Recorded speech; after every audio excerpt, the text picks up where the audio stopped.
भलाई थींदी, परेशान न थी। ठीकु आहे न, अल्लाह पाक भलाई कंदो। अस्सलाम वालेकुम दोस्तो।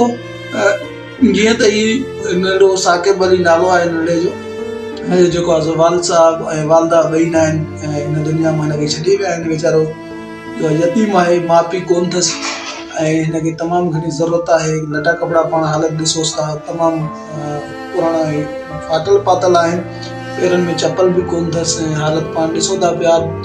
नंढो स्कूल पढ़ंदे पढ़ायूं तोखे, स्कूल त पढ़ंदे, कोशिशि कयूं असां दोस्त सभु गॾिजी करे तोखे पढ़ायूं पढ़ंदे, किथे रोज़गार सां बीहायूं बीहंदे, कंहिं होटल ते, कंहिं दुकान ते, कंहिं मिस्त्री वटि बीहंदे।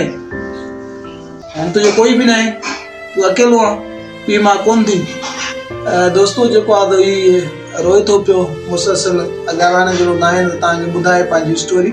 सो हिनजी तव्हां ख़ुदा करण मदद कयो, या किथे हिनखे होटल ते, कंहिं दुकान ते, किथे न किथे बीहारियो, जीअं ही पंहिंजे पेरनि ते बीहिजी वञे, कंहिंजो मोहताज न थिए। या हिनखे सपोर्ट कयो त हीउ जेको आहे पढ़ी पए, सुभाणे जेको आहे पंहिंजी ज़िंदगी सुठी गुज़ारे सघे।